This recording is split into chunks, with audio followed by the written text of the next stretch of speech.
क्योंकि ये दलितों के नेता होते हुए भी दलित के लिए काम नहीं करते हैं। काम तो ये सिर्फ खुद के लिए करते हैं, अपनी सीट कैसे मुकर्रर हो, हमारे आने वाले भाई बहन, बेटी, माँ बहन, सब अपने परिवार को और अपने आने वाले पीढ़ियों की तरक्की की ओर सिर्फ इस बात की जिक्र हो रही। आरक्षण को मुद्दा को ही गौन कर देना चाहते हैं।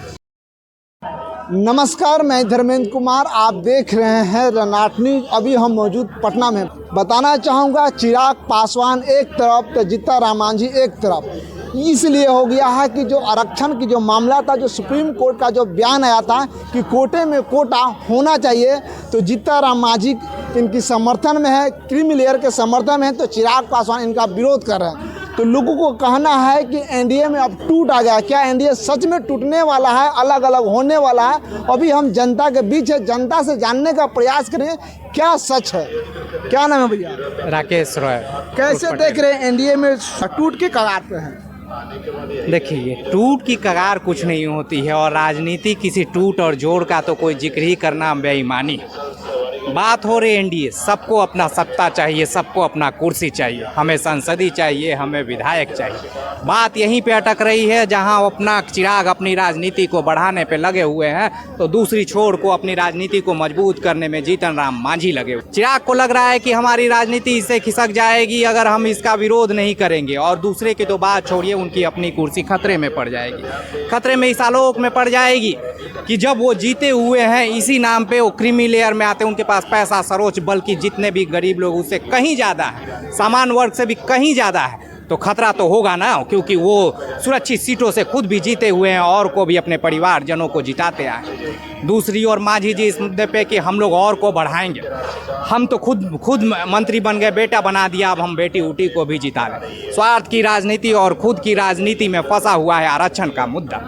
आरक्षण का मुद्दा क्रीमी लेयर हो या इनसे कोई फर्क नहीं पड़ रहा है, क्योंकि ये दलितों के नेता होते हुए भी दलित के लिए काम नहीं करते हैं।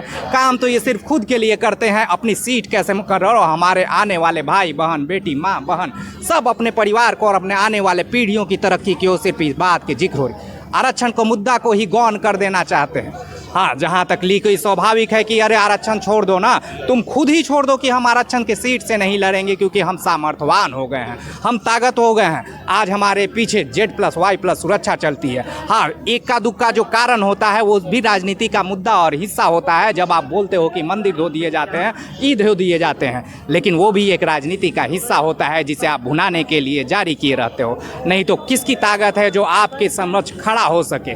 किस गरीब और दलित की ताकत है जो आपके साथ बैठ सके?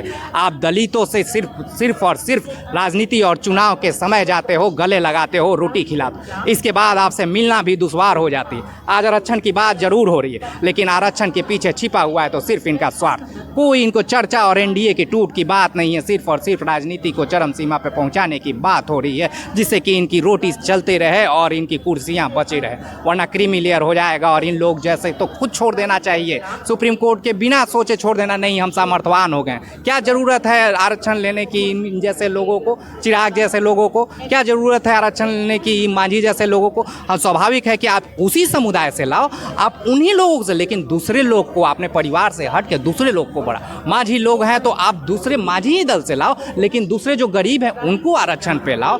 तो ये आरक्षण का मुद्दा को ना ये लोग फायदा उठाते हैं, कुछ पढ़े हुए लोग, और जो सबसे बड़ा घातक है ना आरक्षण के बातों को लेके, इन जैसे दलित नेता, इन जैसे महादलित नेता। वरना आरक्षण के नाम पे, बाबा साहब के नाम पे जरूर बढ़ती। जो कुछ राष्ट्रीय कार्यकर्ता, आरटीआई कार्यकर्ता है, स्वयंसेवक कार्य भी करते हैं ना, तो ये लोग उनको दरकिनार कर अपनी राजनीति और रोटियां सेकने लगते हैं। वरना ये इनके रहते हुए कभी दलित की उत्थान नहीं। नया समावेश में नए दलित लोग आएंगे, नए महादलित आएंगे, जो लोगों के बीच से उठ के, ये लोगों से बीच के उठ के आए नहीं हुए, ये बैठे बैठा इन्हें राजनीति मिल जाती है। चूँकि हमारे बाप दादा कंपनी चलाते थे, उस कंपनी में भी इन्हें रख दिया जाता है, वरना जनता से सरोकार रखते ना तो उसी समुदाय से दूसरे लोगों को उठाया जाता, कई लोगों से उठाया जाता है। लेकिन ये कभी इनकी मंशा नहीं रही है, और यही मंशा को नहीं रखने से भी हमें राजनीति और आरक्षण का फायदा होते हुए बाबा साहब ने हमें ताकत तो जरूर दे दी, लेकिन उस ताकत का कुछ लोगों ही फायदा उठाते हैं और कुछ इनके नाम पे राजनीति रोटियां सेकते रहते हैं। यही आरक्षण का लबोल हुआ। क्या नाम है भाई?